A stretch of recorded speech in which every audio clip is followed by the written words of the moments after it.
This year, 2024, second season in northern Uganda, I got opportunities to do farming actually, and this allowed me to make mistakes, and also it gave me room to learn and adjust accordingly.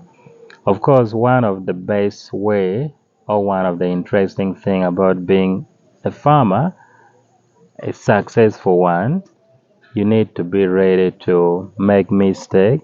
You need to be ready to also learn. You should be flexible because we are living in a world that is changing so fast.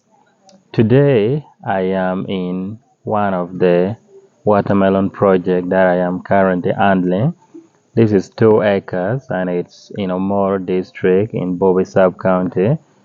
It happened to be for one of my YouTube subscriber, by the way, and we planted Sukar F1. Now, in this video, I want to talk about some of the mistakes that I made that I think as a watermelon farmer, whether you plan to do it this year or next year, you should never make. It should be also a learning thing for you. One, when you want to do watermelon farming or any farming actually, this applies generally to every crops. Please make sure you concentrate on garden preparation. If you feel that time is not favoring you, it's better you wait for another season instead of trying to rush a lot of things, because normally garden preparation matters a lot.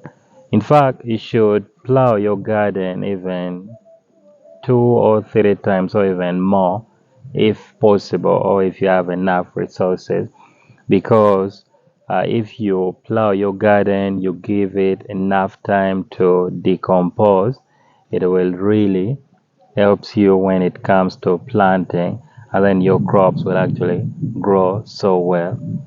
So that is one mistake that we made in one of our garden, and it really costed us.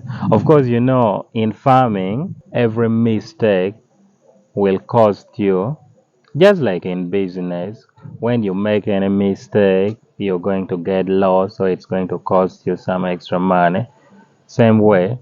So don't make this mistake that I made, don't make this mistake that we made. But of course, we move on. I have to be happy that it gave us room for learning. So that is one.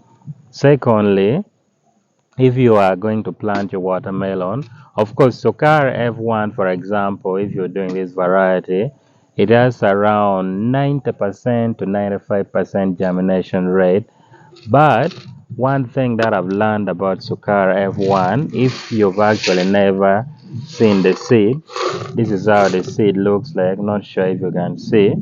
So the seed is really hard. It's hard.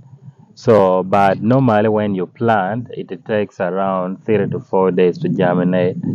But I would advise, if possible, you try to soak your seed in the water a day before planting. Why? This will make the seed soft, and then it will actually help it to germinate so fast, which of course will help you. Because sometimes what I've learned, when you plant this, sometimes they struggle to germinate, but they can only struggle to germinate when your garden is not well plowed or well prepared. So this takes us back to our point number one. Another thing that you need to know is fertilizer. We are dealing with hybrid seed, and then depending on which land you're using, it's always advisable. I personally recommend that you use fertilizer for planting, the base of fertilizer. How do you put it? How do you plant? I actually showed this in my other videos practically, but in most cases, there are two fertilizers that most farmers use that I also recommend. We do have what is called NPK, then we also do have what is called DAP. Now, from experience, it seems like DAP is better than NPK. I don't know how true this is, but this is just from what I've observed. Because at least I got a chance to plant with NPK, I got a chance to plant with DAP. There's a way, their level of melting, there's a way one tends to melt so faster and go down so faster than the others. So, but they all do the same thing, and the price also varies. I think DAP 50 kilogram goes at around 180,000. NPK probably goes at around 150, 160, I think. So make sure you use the basal fertilizer or the DAP or the NPK. How do you apply them? When you're planting, once you've made your oil, make sure you can use like this bottle lid, the water bottle lid or the soda bottle lid. You just measure fertilizer on it, fold, then you pour, you cover with the soil, then you can now plant your seed. Now you may also ask about the spacing. Still keep following me if you want to learn all this, because I did another video with spacing. Everyone does theirs differently, but normally the spacing in between the line, we do 2 meters to 3 meters depending on the farmers. Then the spacing in between the holes, we do 1 meter. So you can just measure it locally like the way we do it. If you are a farmer, you probably understand. This can be like maybe 1 meter, or you make like one step and then that is like a meter. So that is about the spacing. Another aspect, weeding, very important. Don't make your melon to be in weed. Weed is very dangerous for them. So make sure you weed your melon in time. I'm actually happy that these things happened because it helps us to learn. That means next year we are going to improve. Another thing, don't grow watermelon in a garden that you're not able to manage. If your resources is enough for 1 acre, please do 1 acre. If your resources is enough for 5 acres, please do 5 acres.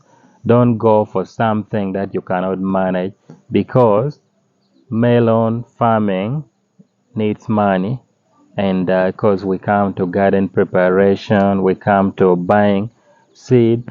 This is 2 acres. I bought 500 grams of Sukar F1, but of course we did not finish all this. There's some small seeds actually remain. So this 500 grams goes for around 300,000 Uganda shilling. So you can see seed is there. You have to buy fertilizer. You have to pay the people that you're working with, maybe in the garden. You have to involve the insecticide, for spraying and all those. So please and please do the one that you can manage. Don't go for the one that you cannot manage. So that is it. My name is Charles. There's a lot that I'm actually yet to share, and then keep following. If my video helps you in any way, be sure to support by subscribing. Of course, you can let me know what you think in the comment section. If you have any question as far as farming in northern Uganda is concerned, as far as watermelon growing is concerned, please be sure to reach out. I'll be more than happy to help you. I have a lot of videos coming up about melon farming, about other vegetables and other crops. Stick around. And of course, thank you so much for watching this one. I will see you in my next video.